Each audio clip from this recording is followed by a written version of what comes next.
حاصل نبی کی رفاقت، صحابہ کو حاصل نبی کی رفاقت، تبھی تو ہمیں ہے بس ان سے محبت، تبھی تو ہمیں ہے بس ان سے محبت، عدو نبی کو ہے ان سے عداوت، عداوت کے چہرے سے پردہ ہٹاؤ، عدو صحابہ کے سینے جلاؤ، صحابہ کی عظمت کے نعرے لگاؤ، عدو صحابہ کے سینے جلاؤ۔ سے پہلے اللہ سبحانہ و تعالیٰ کا شکر بجا لاتا ہوں، بے پایا درود و سلامتی ہو محمد مصطفیٰ صلی اللہ علیہ وسلم پر۔ جس موضوع پر میں آپ کے سامنے گفتگو کرنے جا رہا ہوں، خطبہ جمعہ پیش کرنے جا رہا ہوں، عنوان ہے عظمت صحابہ کے 10 وجوہات، صحابہ اکرام رضی اللہ تعالی عنہم اجمعین کے 10 اہم خصوصیتیں۔ صحابی کی جمع ہے صحابہ۔ صحابی کہتے ہیں من لقی النبی صلی اللہ علیہ وسلم مؤمنا ومات علیہ، کہ جو اللہ کے نبی صلی اللہ علیہ وسلم سے ملاقات کرے اس حالت میں کہ وہ ایمان والے تھے۔ ویسے نبی اکرم صلی اللہ علیہ وسلم سے ملاقات کرنے والوں میں ابو جہل بھی ہے، ابو لہب بھی ہے، لیکن ملاقات کس حالت میں کرے؟ ایمان کی حالت میں کرے۔ وَمَاتَ عَلَيْهِ، اور اسی حالت میں ان کا انتقال ہوا ہے۔ کچھ ایسے بھی تھے جنہوں نے کلمہ پڑھا لیکن وہ منافقین ہو گئے، ایمان کی حالت میں ان کا انتقال نہیں ہوا، وہ اپنا ایمان سنوار نہیں سکے، تو منافقوں کو صحابی نہیں کہا جائے گا، صحابہ نہیں کہا جائے گا۔ تو صحابی کا ڈیفینیشن یہ ہے من لقی النبی صلی اللہ علیہ وسلم مؤمنا، کہ جو کوئی نبی اکرم صلی اللہ علیہ وسلم سے ملاقات کرے ایمان کی حالت میں، ومات علیہ، اور اسی ایمان کی حالت میں انتقال ہوا ہو، تو نبی اکرم صلی اللہ علیہ وسلم کے ساتھ رہنے والے صحابہ اکرام، کمپینین کو صحابی اور صحابہ کہا جاتا ہے۔ وہ صحابہ اکرام کے بارے میں 10 خصوصیتیں آپ کے سامنے پیش کرنے کی میں سعادت حاصل کر رہا ہوں انشاءاللہ۔ وجہ کیا ہے؟ اس ٹاپک کو لینے کی وجہ کیا ہے؟ ہم جس مہینے میں ہیں اس کو محرم کا مہینہ کہا جاتا ہے۔ جیسے ہی محرم کا مہینہ آ جاتا ہے، لوگ کربلا کے واقعے کو بہانہ بنا کر، لوگ حضرت حسین رضی اللہ تعالی عنہ کی شہادت کے فضیلت کو بہانہ بنا کر صحابہ اکرام پر اٹیک کرتے ہیں۔ اہل سنت والجماعت جن صحابہ اکرام کے بارے میں بڑی عزت پیش کیا کرتے ہیں، کچھ لوگ کربلا کے واقعے کو بہانہ بنا کر صحابہ اکرام پر طعنہ دیتے ہیں، نعوذ باللہ، یہاں تک بھی عقیدہ رکھنے والے رکھ لیتے ہیں، اپنے آپ کو مسلمان کہتے ہیں، مسلمان ہونے کا دعویٰ کرتے ہیں، وہ کہتے ہیں کہ نعوذ باللہ نبی اکرم صلی اللہ علیہ وسلم کا جب انتقال ہوا تو صحابہ اکرام مرتد ہو گئے، نعوذ باللہ، اسلام چھوڑ دیا انہوں نے، سوائے چند کے، مقداد بن الاسود، سلمان الفارسی اور حسن رضی اللہ تعالیٰ عنہ، حسین رضی اللہ تعالیٰ عنہ، علی رضی اللہ تعالیٰ عنہ، رضوان اللہ علیہم اجمعین، آل بیت، اور ان کے علاوہ باقی کے پورے صحابہ اکرام مرتد ہو گئے تھے، نعوذ باللہ۔ تو آئیے دیکھتے ہیں قرآن مجید پڑھ کر، کہ قرآن مجید پڑھتے ہیں تو اللہ تعالیٰ نے صحابہ اکرام کے بارے میں کیا گواہی دی۔ اللہ تعالیٰ نے ان کے بارے میں کہا کہ اللہ ان سے راضی ہو گیا۔ جن سے اللہ راضی ہو گیا تو کیا راضی ہونے والا وہ عالم الغیب تھا کہ نہیں تھا؟ عالم الغیب ہے۔ اللہ سبحانہ و تعالیٰ علام الغیوب ہے، غیبوں کے جاننے والے ہیں۔ تو نبی اکرم صلی اللہ علیہ وسلم کو جس وقت پر قرآن مجید میں یہ بشارت سنائی گئی کہ اللہ سبحانہ و تعالیٰ یہ صحابہ اکرام سے راضی ہے، تو اللہ سبحانہ و تعالیٰ جانتے ہیں کہ انتقال کے بعد یہ صحابہ اکرام اسلام پر رہیں گے یا نہیں رہیں گے، تو اللہ تعالیٰ کو تو معلوم ہے۔ جب اللہ سبحانہ و تعالیٰ کو معلوم ہے تو پھر اس اللہ سبحانہ و تعالیٰ نے اعلان کر دیا کہ یہ صحابہ اکرام کے بارے میں اللہ نے مغفرت کا اعلان کیا، رضامندی کا اعلان کیا، لیکن ہم بعد میں آنے والے کہتے ہیں نہیں ہو سکتا ہے کہ ان کے ایمان میں کچھ خلل تھا، نعوذ باللہ، ہمیں کیسے کہہ سکتے ہیں؟ تو یہ 10 خصوصیتیں جاننے سے ہم اس بات کا جواب دے سکتے ہیں کہ 10 خصوصیتیں رکھنے والوں کے بارے میں بدگمانی کرنا اچھی چیز نہیں ہے۔ اس میں ہمارے ایمان کے تباہ ہونے کا اندیشہ ہے، ہمارے اپنے ایمان کے تباہ ہونے کا اندیشہ ہے۔ اور میری زندگی کے لیے اس میں کیا سبق رکھا ہوا ہے اس ٹاپک کے اندر، انشاءاللہ اس پر گفتگو کروں گا میں۔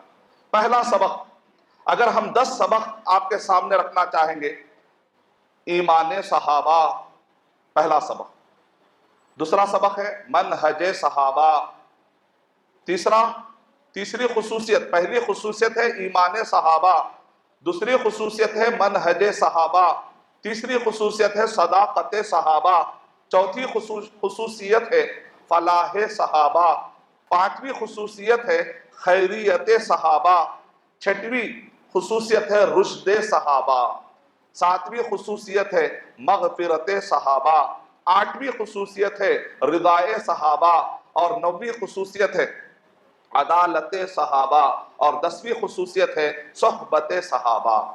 یہ 10 خصوصیتیں، اس پر انشاءاللہ آپ کے سامنے گفتگو کریں گے انشاءاللہ۔ پہلی چیز ہے ایمان صحابہ۔ اللہ تعالیٰ نے صحابہ کرام کے ایمان کو کتنا بلند درجہ عطا کیا، اس سے اندازہ لگائیے کہ اگر دنیا والے صحابہ کے طریقے پر ایمان لائیں گے تو دنیا والوں کو نجات ملے گی، ورنہ نہیں۔ اللہ تعالیٰ صحابہ کرام کے ایمان کو اتنا اونچا درجہ دے رہے ہیں کہ جو صحابہ کے جیسے ایمان لائے گا اس کو نجات ہے، ورنہ نہیں ہے۔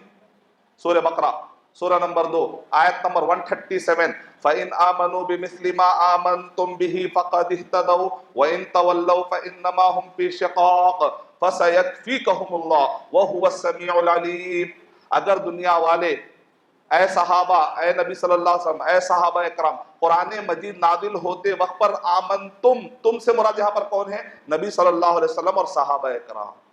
قرآن مجید نازل ہوتے وقت پر اللہ تعالیٰ کہہ رہے ہیں کہ اگر یہ لوگ، اے نبی صلی اللہ علیہ وسلم، اے صحابہ رضی اللہ تعالیٰ عنہم اجمعین، اگر یہ لوگ آپ لوگوں کی طرح ایمان لائیں گے تب تو ہدایت پر ہے، تب تو ان کو نجات ہے، تب تو یہ سیدھے راستے پر ہے۔ اگر نبی اور صحابہ کے ایمان کی طرح ایمان نہیں لائیں گے تو یہ لوگ ٹکڑوں میں بٹ جائیں گے، فرقوں میں بٹ جائیں گے۔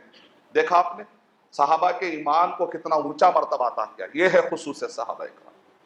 دوسری خصوصیت منہج صحابہ، نہ صرف عقیدے میں بلکہ زندگی کے ہر شعبے میں، عبادات، معاملات، اخلاقیات، بزنس، تجارت، اور آپ کہیں پر کچھ سروس دے رہے ہوں، زندگی کے ہر شعبے میں منہج صحابہ کرام کے طریقے کے مطابق اپنی زندگی گزارنا چاہیے۔ Way of life, system of life گزارنے کا طریقہ، سٹائل۔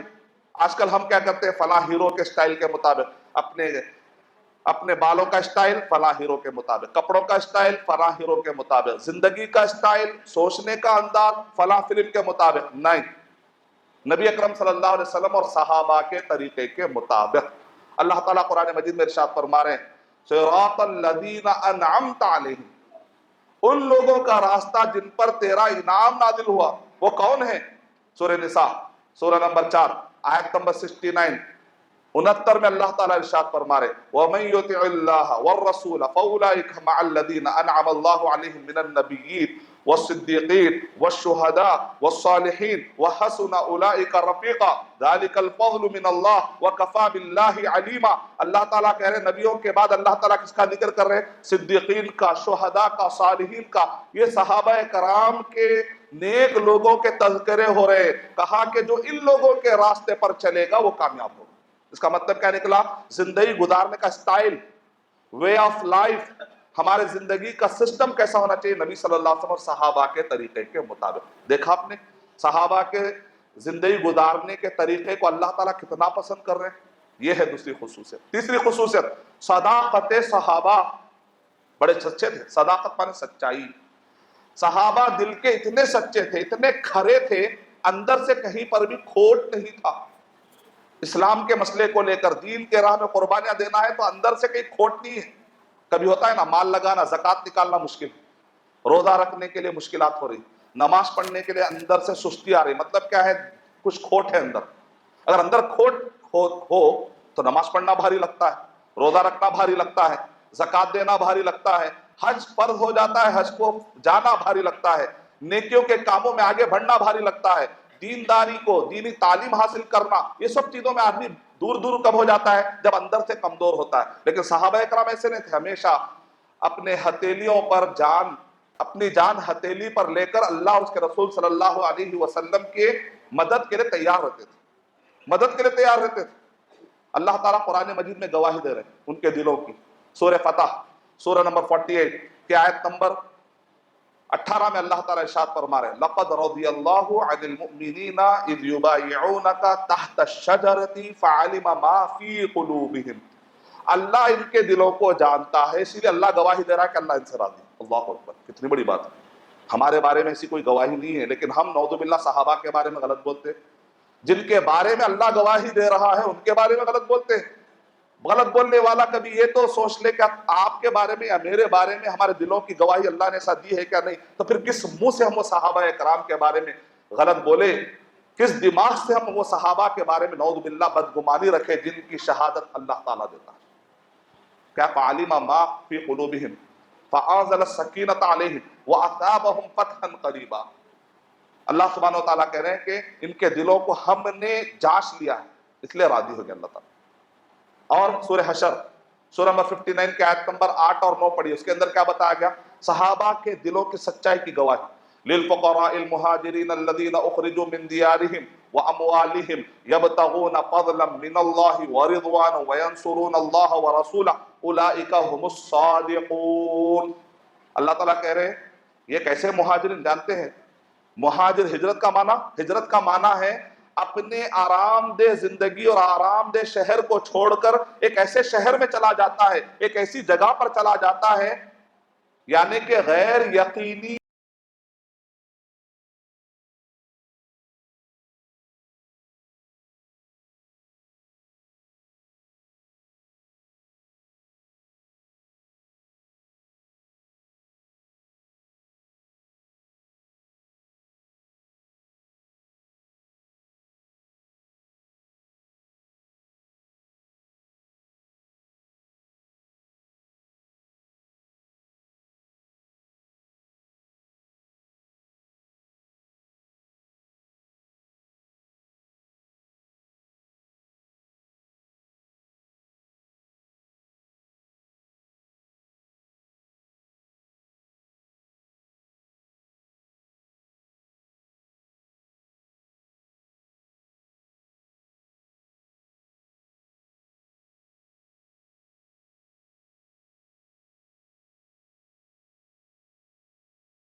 وأعد لهم جنات تجری تحتها الانہار خالدین فیہا ابدا. اللہ تعالیٰ کہہ رہے ہیں کہ اللہ تعالیٰ ان سے راضی ہے اور وہ اللہ سے راضی ہے. سورہ بینہ کے اندر اللہ تعالیٰ ارشاد فرما رہے ہیں ان الذین آمنوا وعملوا الصالحات اولئک هم خیر البریہ جزاؤہم عند ربہم جنات عدن تجری من تحتها الانہار خالدین فیہا ابدا رضی اللہ عنہم ورضوا عنہ ذلک لمن خشی ربہ. اللہ تعالیٰ کہہ رہے ہیں کہ اللہ ان سے راضی ہے، وہ اللہ سے راضی ہے. اس لیے کیا کہتے ہیں، صحابی کا نام آیا تو ہم کہتے ہیں ابو بکر صدیق رضی اللہ عنہ، عمر بن الخطاب رضی اللہ عنہ، عثمان غنی رضی اللہ عنہ، علی رضی اللہ عنہ. صحابہ اکرام کے بارے میں کہتے ہیں رضی اللہ عنہم اجمعین. ایک ہو تو عنہ کہتے ہیں، اگر بہت زیادہ ہو تو عنہم کہتے ہیں. کیوں؟ کیونکہ اللہ تعالیٰ نے لقب دیا. جن سے اللہ راضی ہے ہم ان سے راضی نہیں ہوں گے کیا؟ اور نویں خصوصیت ہے عدالت صحابہ. صحابہ سچے تھے، اخلاق کے سچے، یہاں تک کہ ایسے کام بھی نہیں کرتے تھے جس سے کہ مروت یعنی کہ جنرل جو لوگ کچھ اخلاق بنا لیتے ہیں سوسائٹی کے اندر اس کا بھی خیال رکھتے تھے. ایسے جائز چیزیں لیکن معاشرے میں اس کو برا سمجھا جاتا ہے، لیکن معاشرے تو احتیاطاً اس سے بھی دور ہے تاکہ لوگوں کی تہمت نہ لگے. عدالت صحابہ، عدالت اللہ تعالیٰ قرآن مجید دے رہا عدل و انصاف کے پیکر. جہاں جاتے تھے ایسا عدل و انصاف قائم کرتے کہ لوگ کلمہ پڑھتے چلے جاتے. یہ ہے صحابہ اکرام کے بارے میں. سورہ بقرہ نمبر 2 کے آیت نمبر 143 میں اللہ تعالیٰ ارشاد فرما رہے وَكَذَلِكَ جَعَلْنَاكُمْ أُمَّةً وَسَطًا لِتَكُونُوا شُهَدَاءَ عَلَى النَّاسِ وَيَكُونَ الرَّسُولُ عَلَيْكُمْ شَهِيدًا. اگر کہیں پر ظلم ہوتا تو صحابہ اکرام انصاف قائم کرتے تھے. یہی وجہ ہے کہ جہاں جاتے تھے وہاں کے عوام ان کو مان لیتے تھی اور وہاں کے حکمران پلٹ جاتے تھے، ملک پلٹ جاتے تھے. اللہ تعالیٰ اسی خصوصیت ہمارے اندر بھی عطا کرے. ہم کو دیکھ کر لوگ اسلام سے دور نہ ہو بلکہ ہمارے اخلاق سے لوگ اسلام سے قریب ہوں. آج ہمارے اخلاق ایسے ہیں کہ ہم کو دیکھ کر لوگ اسلام سے دور ہو رہے ہیں. اللہ تعالیٰ ہم کو عمدہ بنا دے، اللہ ہم کو بہترین بنا دے. یہاں تک صحابہ کرام کے انصاف اور ان کے شہادت کی گواہی اللہ تعالیٰ نے دی کہ قرآن مجید میں اللہ تعالیٰ ارشاد فرما رہے ہیں. صحیح بخاری میں امام بخاری رحمۃ اللہ علیہ نے تفسیر میں بھی اس کی تفسیر نقل فرمائی ہے اس آیت کی کہ قیامت کے دن نوح علیہ السلام کی قوم کہے گی کہ ہم کو کوئی ڈرانے والا نہیں آیا، ہم کو کوئی سمجھانے والا نہیں آیا. نوح علیہ السلام کہیں گے کہ میں نے تو ان کو سمجھایا تھا. اللہ تعالیٰ کے پاس مخاصمہ ہو رہا ہے، وہ کہہ رہے ہیں کہ ہم کو سمجھائے نہیں. نوح علیہ السلام کہہ رہے ہیں کہ میں نے تو سمجھایا تھا ان کو. اب اللہ سبحانہ و تعالیٰ ایسے وقت پر امت محمدیہ کو پوچھیں گے کہ کوئی ہے کیا تمہارا کوئی گواہی دینے والا؟ اے نوح کوئی ہے کیا تمہیں گواہی دینے والا؟ یہ قوم تو تمہیں جھٹلا رہی ہے، یہ قوم تو جھٹلا رہی ہے. تو ایسے وقت پر صحابہ اکرام کہیں گے نہیں نوح علیہ السلام نے ان تک اسلام پہنچایا تھا، یہ لوگ جھوٹ بول رہے ہیں. تو اس وقت پر سوال اٹھے گا کہ تم کو کیسے معلوم؟ اے صحابہ اکرام آپ کو کیسے معلوم؟ آپ تو نوح علیہ السلام کے زمانے میں نہیں تھے. تو صحابہ اکرام کہیں گے کہ ہم کو نبی اکرم صلی اللہ علیہ وسلم نے بتلایا تھا کہ نبیوں نے اپنا حق ادا کر دیا، اپنی قوم کی طرف انہوں نے دعوت دے دی. نبی اکرم صلی اللہ علیہ وسلم کی خبر کی بنیاد پر صحابہ اکرام قیامت میں نوح علیہ السلام کے خلاف جو قوم ٹھہرے گی ان کے خلاف گواہی دیں گے. وَكَذَلِكَ جَعَلْنَاكُمْ أُمَّةً وَسَطًا لِتَكُونُوا شُهَدَاءَ عَلَى النَّاسِ. 10واں نقطہ ہے صحبت صحابہ. یہ ایک ایسی چیز ہے کہ بعد والے لوگ لا دے سکتے. مقداد بن الاسود رضی اللہ تعالیٰ کے پاس ایک شخص آیا، آ کر کہنے لگا آپ کی ان آنکھوں نے محمد صلی اللہ علیہ وسلم کو دیکھا ہے کیا؟ تو انہوں نے کہا ہاں میری ان آنکھوں نے محمد صلی اللہ علیہ وسلم کو دیکھا ہے. کہا کہ جی میں آتا ہے کہ میں آپ کے آنکھوں کو چوم لوں، میں جی میں آتا ہے کہ آپ کے ہاتھ جو نبی اکرم صلی اللہ علیہ وسلم کو لگے ہیں نا میں ان ہاتھوں کو پکڑ لوں، میں احترام کرنا چاہتا ہوں. تو مقداد بن الاسود رضی اللہ تعالیٰ عنہ بات سن رہے تھے اور وہ شخص جذبے میں وہ تابعی ہے، نبی اکرم صلی اللہ علیہ وسلم سے ملاقات نہیں ہوئی اور وہ جذبے میں آ کر کہہ رہا ہے اگر میں آپ کے زمانے میں ہوتا تو اللہ کے نبی صلی اللہ علیہ وسلم کی خدمت ایسے کرتا. مقداد بن الاسود رضی اللہ تعالیٰ عنہ نے کہا ذرا رک جاؤ، بعد میں آ کر بڑے باتیں مت کرو. جن کو اللہ نے چن لینا تھا چن لیا. صحابہ کرام میں ایسی خصوصیتیں تھی نا، ان خصوصیتوں کے جتنے افراد تھے اللہ تعالیٰ نے صحابہ کے زمانے میں رکھ دیے اور اللہ تعالیٰ نے ان کو چن لیا. اگر تم اس زمانے میں ہوتے تو اس زمانے میں منافقین بھی تھے جو تکلیفوں کو برداشت نہیں کر پائے، جو قربانی دے نہیں پائے، جو مصیبتوں کو برداشت نہیں کر سکے۔ اگر تم اس زمانے میں ہوتے تو فتنے میں مبتلا ہو کر شاید کہ بھٹک بھی سکتے تھے۔ اللہ کا شکر ادا کرو کہ تم اس زمانے میں نہیں۔ اگر تم اس زمانے میں ہوتے اور غلط چلے جاتے تو ڈینجر بات ہے نا۔ تو صحابہ کرام کا مقام پا لینا کوئی ایسی بات نہیں ہے کہ کوئی آدمی شوق کی بنیاد پر کہہ دے، توفیق کی بات ہے کہ اللہ چن لیتا ہے۔ کون چنتا ہے؟ اللہ سبحانہ و تعالیٰ چن لیتا ہے۔ دیکھا آپ نے کیا بڑی بات، صحبت صحابہ۔ اسی لیے نبی اکرم صلی اللہ علیہ وسلم نے کیا ارشاد فرمایا، صحیح بخاری کی حدیث نمبر 3673 میں، لا تسبوا اصحابی، لا تسبوا اصحابی، میرے صحابہ کو گالی مت دو، میرے صحابہ کو گالی مت دو۔ فوالذی نفسی بیدہ، اس ذات کے ہاتھ میں جس کے ہاتھ میں میری جان ہے، قسم ہے اس ذات کی جس کے ہاتھ میں میری جان ہے، لو انفق احدکم مثل احد ذهبا ما ادرک مد احدہم ولا نصیفہ، اگر تم میں سے کوئی آدمی سونا اتنا اللہ کی راہ میں خیرات کرے کہ وہ احد پہاڑ کے برابر، احد پہاڑ جانتے ہیں کتنا؟ 7 کلومیٹر، 7 کلومیٹر، 7 کلومیٹر کا لمبا پہاڑ ہے۔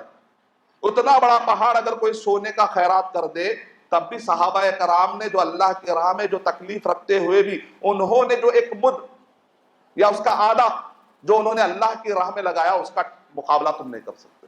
یہ ہے صحابہ کرام کا مقام، جن کے بارے میں کہہ دیا گیا ترمذی حدیث نمبر 2641 کہ جو اللہ کے نبی کہہ رہے ہیں کہ ما انا علیہ اليوم واصحابی، آج کے دن میں اور میرے صحابہ جس اسلام پر چل رہے ہیں، قیامت تک آنے والے لوگ اگر اس اسلام کو فالو کریں گے تو نجات ہے، ورنہ نہیں۔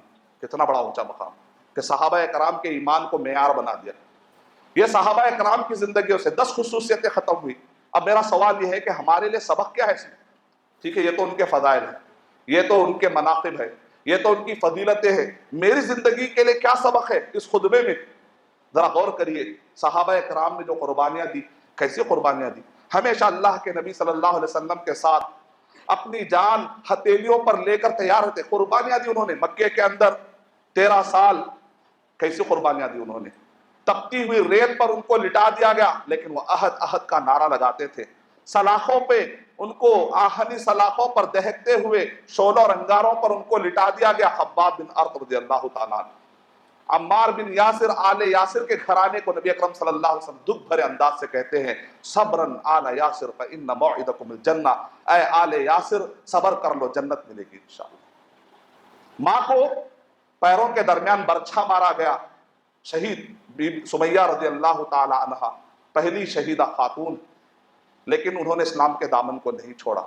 یاسر رضی اللہ تعالیٰ عنہ کو 2 پیروں کو الگ الگ گھوڑوں میں باندھ کر 2 گھوڑوں کو اپوزٹ بھگایا گیا، چیر دیا گیا، لیکن انہوں نے دین سے اپنے آپ کو پھیرا نہیں۔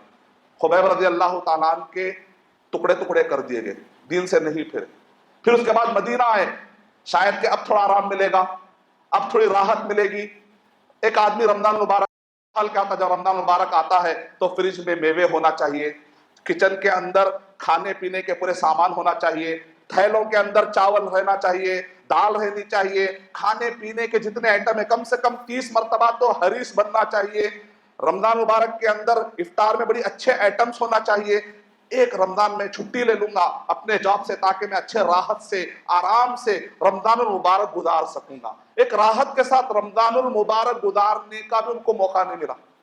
وہ صحابہ اکرام ہم سے زیادہ رمضان المبارک کے چاہنے والے، ان کے روزے ہوتے تھے میدان جنگ میں، ان کے روزے ہوتے تھے پہاڑوں میں۔ کیسی قوم تھی!